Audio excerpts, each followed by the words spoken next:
Dave Williams presents Conversations.buzz. PC, how you doing, man? Fully caffeinated and awake. Yeah, it's a sort of a chilly, rainy morning here, and it's just a good morning for doing nothing except having a nice chat with an old friend.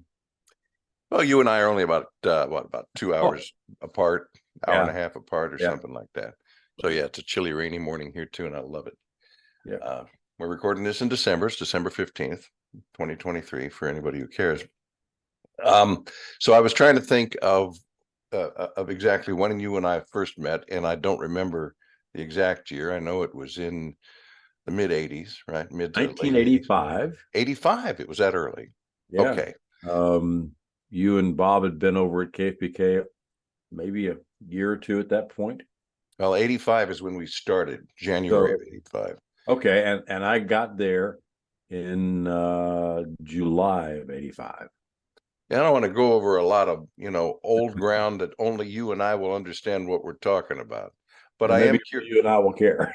Yeah, but I can't remember who hired you as news director at KFBK. Paul Aaron. Paul Aaron did. Paul Aaron because did, at the time we didn't have a program director. Is that right? Yeah. Norm was doing the commute from San Francisco. Oh, that's right. Okay. Norm Woodruff, you're talking about. Norm Woodruff. I somehow I connected with Paul through mutual acquaintances at NBC Radio. Mm-hmm. I was with an NBC Radio affiliate for a long time in Kentucky, where I grew up, and was at an RTNDA, Radio Television News Directors Association convention. Those initials aren't the same anymore, but anyhow, came in contact with someone there. Paul knew them. They mentioned me to him. One thing led to another. Flew out to Sacramento with Kathy, my late wife, and we were met by Paul and spent a couple of days just learning what little you could in 2 days of a new community. Yeah. And at the time you were working in Kentucky, right? Actually, I was working in Virginia. I had moved from Louisville, where home area, after many years on the air there and doing radio work, and moved to Richmond, Virginia, to do an AM, FM, and statewide news network, which was kind of fun. Where I learned the hard way to do your homework on the pronunciation of towns. Because you had to learn that, but before you got to Texas. In fact,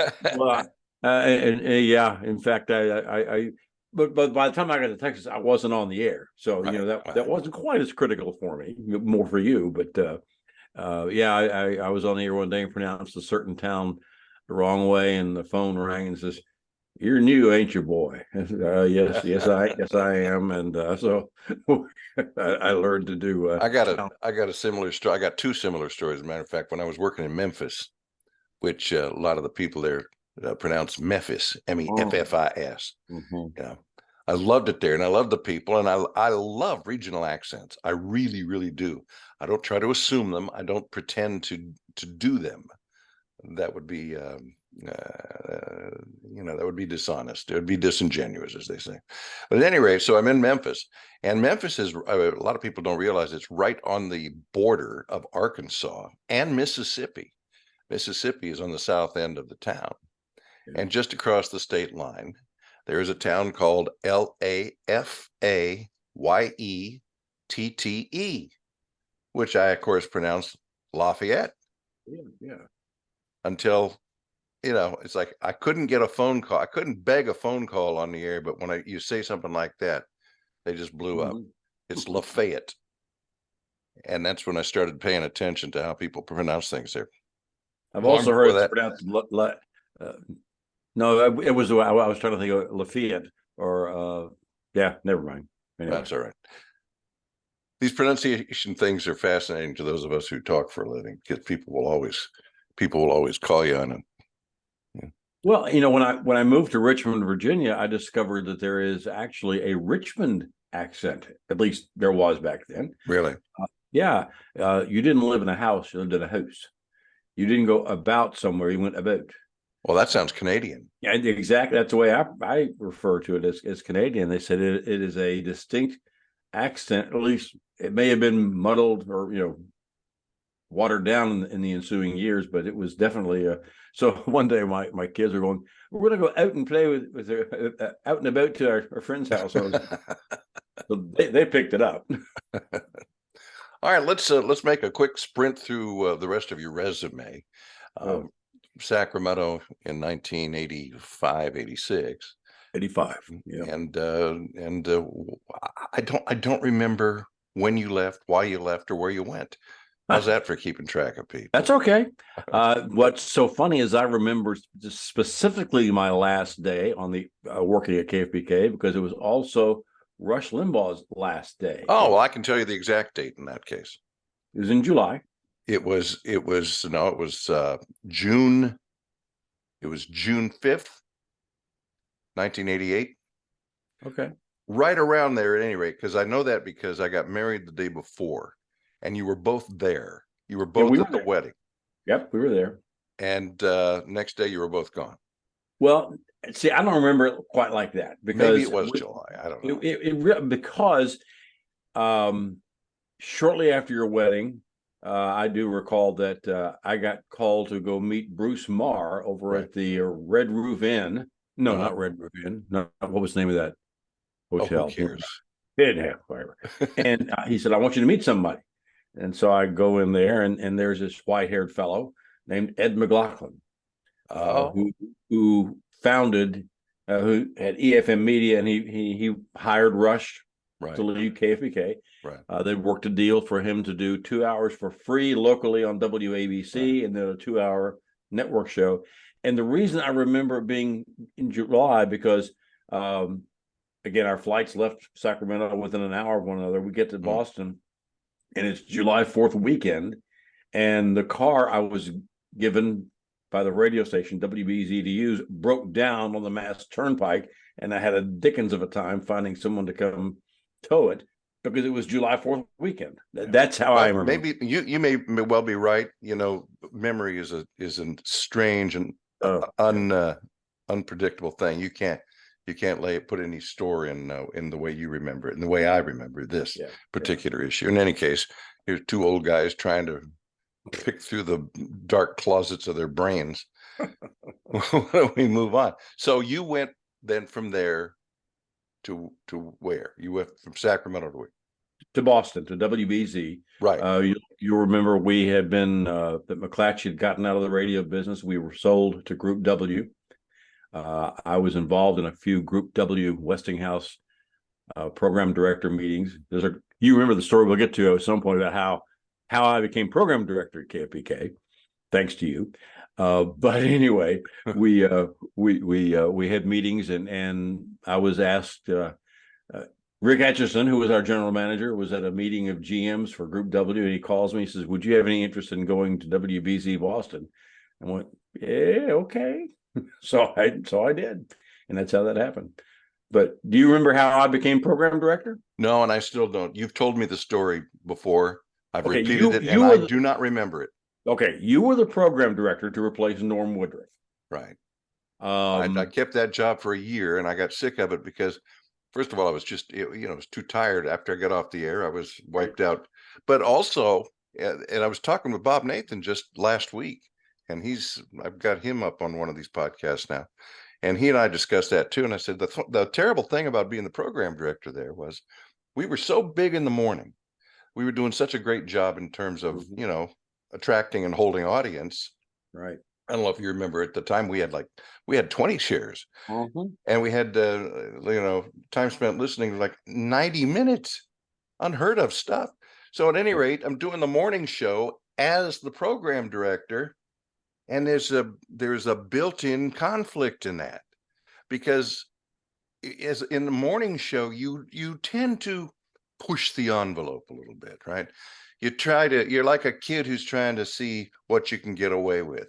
Find the boundary. You got a great idea, the boss isn't going to like it, do it now and then apologize later. Well, I was in both seats. Yeah, You know, that's right. it was a difficult situation. So anyway, took Bruce Marr. Bruce Marr is the one that suggested that I stop doing it, so I did. But what And happened so next is I okay, don't I'll tell you remember. what happened next, You tell because me. you would be gone by mid-morning, and there'd be something needed to be done, and you'd give me a call as a news director and say, "Could you take care of this, that?" Oh, sure, yeah, fine. I was working from Well, home with right, email. right. So one morning after the morning show, you show up in my door there in that corner and said, "We need to go talk to Rick." Okay, what's this about? Come on. So we trooped down the hall to Rick Etchison's office, and we sit down, and Rick says, "What's going on?" And then you said, "I don't want to be program director anymore. Make him the program director." And you pointed at me. And Etchison goes, "What?" And you said, this is not what I'm enjoying doing. Words to that effect. I don't remember the exact words. But anyway, the upshot was we came out of that meeting that I was then the program director. That's how I became PD. I apologize. I don't know why I don't remember that. I just, It was a career changing moment for me, because it moved me, out of the world of only focusing on what was in the newscast content to the bigger picture. And it resulted in the start of an amazing career. Yeah, it was. It was an amazing career. You went on to Boston, On to WBZ. Boston, which was not an amazing career move. I was hired there, and the goal was, BZ was a full service station. In other words, it played music in the morning throughout the day. At night, it did talk, and there was great conversation going on about what should BZ do. In fact, that was the reason I wound up there. I was at a group program directors meeting, and one of the topics of discussion was the future of WBZ and KDKA in Pittsburgh, both very similar full service information stations with music. And the consensus was it needs to become a talk station. So that's how I got moved there to that. And I'd been there about 2 weeks, and there was a focus group going on, research with WBZ fans. And someone asked this one woman in the corner, "Well, should WBZ play music?" And she says, "Well, yes, I expect them to. They always have. They always should." And the president of Group W Radio was in the room, and he looked at me and he says, "So much for that." And that killed, at that point, converting WBZ into a news and information driven station on the basis of what comment of one person in a focus group, which is so reliable, of course. It just sounds like it was a justification for him to make the move he wanted to do anyway. So I did not last long at WBZ. I was there for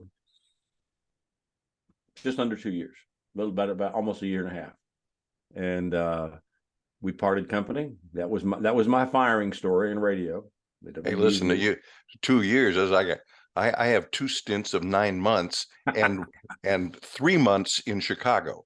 Okay, well, yes, I remember that. Yeah, so that was a long one. So where'd you go anyway, from there? that moved on, and I wound up going from there to WWRC in Washington worked for 3 years, and that was the first time I hired a guy named Mark Davis. Yeah. He was my mid-morning guy there, and I then, so the story about getting to WBAP is well, to me, interesting. I get a call one day. Once again, someone made a mention to me to John Hare, who was the general manager at the time, Ed McLaughlin, who was, I'd gotten to know during the Rush Limbaugh transition. Those who don't know, WBAP is here in Dallas. Oh, yeah. Okay. Oh, it's Fort Worth, Dallas. Don't forget that. That's a Fort Worth licensed station, and folks in Fort Worth are very sensitive about that. I remember you telling me that many times, actually. Make sure you work in Fort Worth. Always, do a Fort Worth temperature too. So go ahead. Yeah. So anyway, Ed recommended that he talk to me because they were going to add Rush to WBAP. BAP was a full service music station, country. And so I get this call from John, and I didn't quite get his name properly. I'd never heard of WBAP, and I thought he said WBAP in Harrisburg, Pennsylvania. So, sounds a lot like Dallas, Fort Worth. Yeah, right. So I said, "What's the market like in Harrisburg?" John says, "How should I know? This is Dallas, Fort Worth." Oh, can we start this conversation over? I said, and how serious are you about going to talk? Because I've been at a station once before that was music during the day and was talking about moving to talk. And that was the start of it for Rush. At that time, BAP was country all day, sports talk at night with Randy Galloway. Mm-hmm. So Rush was the first thing that we added on BAP, and did a very slow 1-year transition into news talk. And at that point, then one of the moves we made was to hire Mark Davis out of Washington to come down, and that was the second point. Got time for one more. To me, it just speaks to how listeners become accustomed to something. So Hal J, the morning guy on WBAP, played maybe 4 songs an hour. Right. Yeah. And so I said, okay, we're going to start weaning them out. He was scared to death. I said, okay, this month we're going to drop the song in the 4th quarter hour. Next month we'll drop the song. So over 4 months we weaned the country music off. And about a month later, I got a call from a lady wanting Hal to play a tune for her sister's birthday the next morning by the Dixie Chicks. And I said, well, Hal doesn't play music. She says, well, he plays country music. He hadn't played a song in over a month. And she says, well, I thought he was taking an awful long time between the records. So it was, and to John Harris' credit, it was his plan that, we're going to do this slowly and gradually and phase it out, not just overnight change it. And, the audience stayed with us. My favorite Hal J story, and what a delightful human being he is. Yeah, he is. You say salt of the earth, you're talking about Hal J. And Hal is still doing mornings at WBAP. Mm-hmm. But one day I was in the newsroom there when I was working at KLIF, and I was just shooting the bull, and I was mentioning something about I'd read something about the Texas Rattlesnake Roundup championship in someplace out in far west Texas, which is like no man's land, but there's a little town out there that has a rattlesnake festival every single year, and they have the Rattlesnake Queen, and they Sweetwater, Texas. Pardon me? Sweetwater, Texas. Is that it? Yeah. Okay. See, you know what I'm talking about. And they have a competition, and people go out into the sage and collect rattlesnakes by the hundreds of them. Oh yeah. And bring them in. So anyway, I was talking about how that part of Texas is vast wasteland, depending on your feeling about it. And Hal said, and you have to understand, you have to hear Hal in his voice, with his cadence, mm-hmm. with his drawl, his Texas accent. He says, yeah. So I'm not trying to do that, but he says, yeah, that's one of them places where you can walk out on the porch and watch your dog run away for a week. One of the funniest things I ever heard, but again, it was his delivery, and that's exactly what he does on the air every day. I've tried to talk him into doing this, and how. Yeah, he doesn't want to tell anybody no, so he always says yes, but we've never done it. Uh-huh. So maybe I'll try to point him to this conversation. And I've also did you ever? Okay, I'm sorry. Go ahead. I was just going to say I've also got Mark Davis lined up. We're just kind of backed up, so he's going to talk with us too. Anyway, what? Did you ever hear the story of Hal's heart attack? Well, I know about Hal's heart attack. I was there at the time. No, this predates you and me being at the stations. Oh. He loves Possum Kingdom Lake. Right. And he was out there many years ago. In case somebody thinks they misheard you, it is Possum Kingdom Lake. Right. And so he's out there and with one of his sons. They're young guys. And he has a heart attack. And you have to know where his house was located at Possum Kingdom Lake is very remote. Mm-hmm. So one of the boys, maybe of driving age at that point, I don't know. They get it. They called the ambulance and they said, we'll meet you at the main road. So they drove Hal out to the main highway and met the ambulance. and they're putting him on the stretcher and they're loading him in. And the guy says, "Are you a smoker?" "I used to. I quit." Ambulance driver says, "When did you quit?" "About 20 minutes ago." But that's it. That's Al. That's Al. All right. Delightful guy. And his comeback from his most recent heart issues of having the heart transplant is just it's a modern miracle. Well, it really is, and he is such a blessing. Not only for North Texas, but for everybody who meets him. He Just to know him. Just to one of know those him. people. Anyway, Yeah. All right, let's move on a little bit, because you worked at WBAP, and you worked with was it two different corporations, or was it one corporation with different leadership? There were a total of 3 different corporations. Okay. When I got there, it was ABC. Well, actually, technically 4. When I got there, it was ABC. Right. Been there a short time, and Disney announced that they were buying the Right. Yeah. It became ABC Disney. Disney decides to get out of radio, and so they sell us to Citadel. Yeah.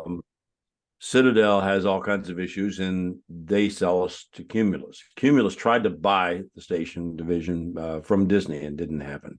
So I guess really technically 4.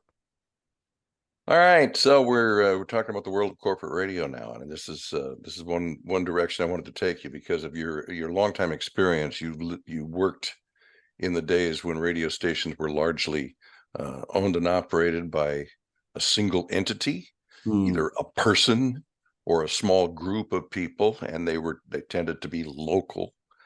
Even KFBK in Sacramento at the time was owned by McClatchy Broadcasting, but McClatchy at the time, unlike now, it's a huge corporation and it's on the stock market, but at the time it was pretty much strictly Sacramento and the Sacramento Bee.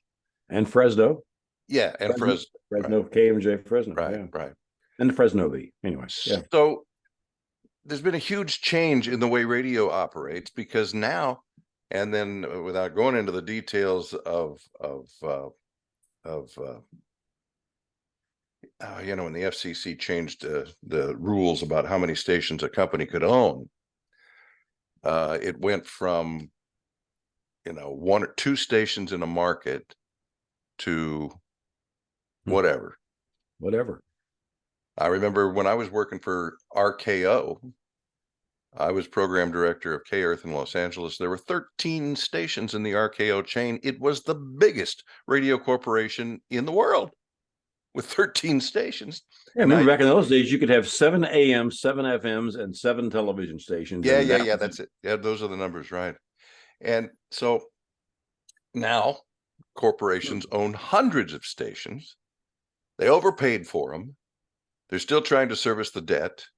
They're cutting back this on staffing and all resources, to the point where the bone isn't even bloody anymore. And the stations can't function. They can't function as they need to be an important part of a community. And I know that you saw all of that happening as it was happening, and you were in the middle of it all. And without talking about it at the time, I don't think you and I even made any allusion to it when you were sitting in the program director's office, and I would come in. Now you're my boss, and and talk about it. But I mean, it just had to be a tremendous headache for a person who came through the business being the creative programmer.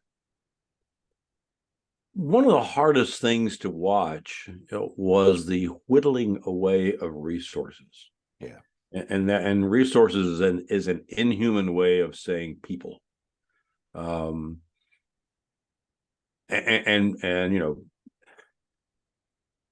so I go back to BAP in the very beginning, and our competition was KLIF. And we were going to take them out of the talk business, and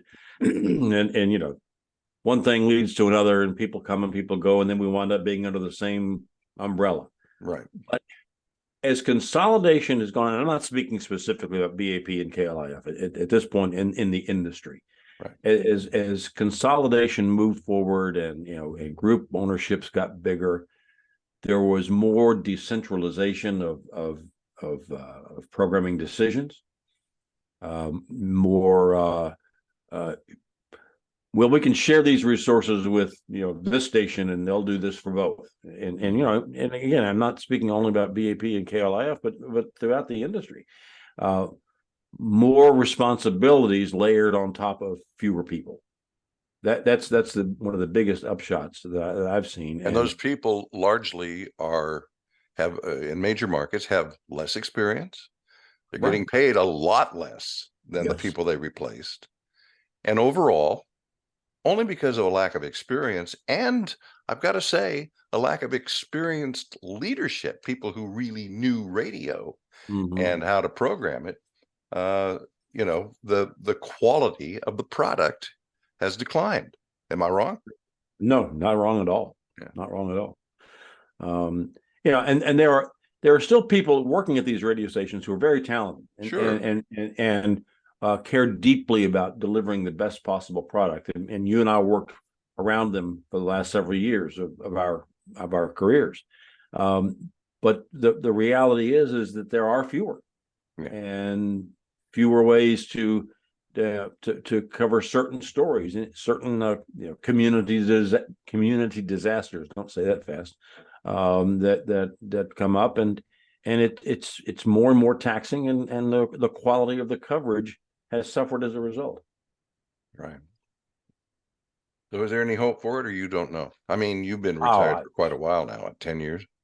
Pardon? What was that? You've been retired for how long? 7 years as of 2 weeks ago. Not that I've counted. But Dave, I hear from and you hear from them as well. People who are saying radio's days are done. There are others who will say there's always going to be a viable room for radio. And I think somewhere in the middle is the reality.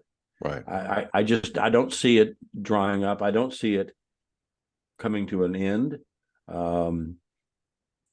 Actually, I think a more treacherous slope is for the future of over-the-air broadcast television, because of the way streaming has come around. Yeah, I agree with that. Yeah. Not many cars you can stream audio in. you can with your smartphone plugged in, but radio's right there in the dashboard. Right. And I do believe so far, though, the car makers still trying to take it out.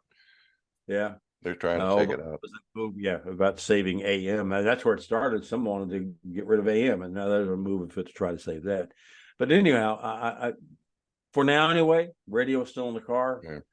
I think it is a morning commute medium, as well as then a source for some background music during the day, although those streaming music services are out there. But I think there's a place for radio. Is it going to be anywhere close to what it was? No, but it's different. You know what I'm seeing, and what I'm hearing from talking to people in this podcast, and I talked recently with Greg Tantum, and I'm going to be talking with Tom Langmeyer next week. And these giants of the industry, these radio masters, as you are, they have retired from their big time career, their big time corporate positions, and they've gone back to small towns, and now they're working with small groups in local communities the way they did when they started their careers. Only now they've got the really big picture and the really big brains, and they're so excited about it. And I can't wait to talk with Tom about it, because he's involved in an organization that is trying to push this on America and say, look, it's time to get radio back to its roots, back to what it did so well. That is to be the voice of the community, to take in everything that's going on in the community, and to run it as if the people running it are there, in which case they are. So, it kind of ironically, it may be that the future of radio, as you and I know it, is the past. Well, I think you're onto something, and Tom as well, obviously. I live about an hour south of Dallas, Fort Worth, out in the country, and in the next little town over, there's a local radio station, still programmed locally. Yeah. They do all the things that I used to laugh at and couldn't get away from. The on-air swap shop shows and the, Right, the right. school lunch menus, but they're at it and they're doing it. And Well, it's a totally new approach for so many people today who yeah, don't remember the past that we had. yeah. So it's tremendous. Tyler, I'm going to let you go this morning, but I tell you what, I'm going to send you links from time to time of the people that I think you'd be interested in hearing. Oh, I'd love to. I saw. I haven't had a chance to get to it. Your conversation with Bob Navy. I can't wait to dig into that one. He referred, at the time you were there with him, he referred to the general manager at the time, and I wouldn't let him say the name. I said, we're going to kick the guy around. Let's at least not drag his name into it. But he referred to him as, and it cracked me up because some things never change, and dear old Bob is one of them. He referred to him as, quote, demonstrably the stupidest person that ever ran a radio station. And it's not hard to figure out who he was talking about. I got a clue. Somebody that I like very much personally and always respected when we worked for him. But it was a difference in personalities. And that's what made me and Bob work, to be honest about it. So we're still friends. I love talk the fact to him from time to time. That our promotions director at the time, Joyce Blitzkrieg, right, dubbed me with a handle that you guys then started using on the air about me. Tyler, I'm almost the boss. Oh, right. I'm almost the boss. Yeah. Anyway, this has been delightful. This is fun. We'll stay in touch just to stay in touch. But you're a good friend. I'm going to let you know when I get Mark Davis on here. Been a pleasure knowing you when we parted ways back in '88. I always thought we'd have a chance to work together again. I'm glad we did. Well, the only reason I'm in Dallas is because of you. Don't blame me. You saved my career. You did literally save my career because I was out of work and out of luck. Carol Ann and I were sitting in a home that we could no longer afford in Los Angeles County. I was out of work, had been out of work for 9 months. We couldn't pay the bills. We actually had a lawyer say, you got to stop making those house payments. I said, are you kidding? He says, no, because that's the only way you're going to be able to put the house in the bankruptcy filing. And so we did. We filed bankruptcy. We came out here without, 2 nickels to rub together, or whatever the saying is. And because of the 12 years that I've spent in Dallas, thanks to you and your invitation for me to come, we managed to catch everything up. We bought a house. We're paying low mortgage and a super low interest rate, and our credit score is very high. So I mean, you really did cause that, and you caused it because of who you are and your ability, your talent. Thank you so much. Kiss, kiss. Take care, sir. Take care, man. Bye.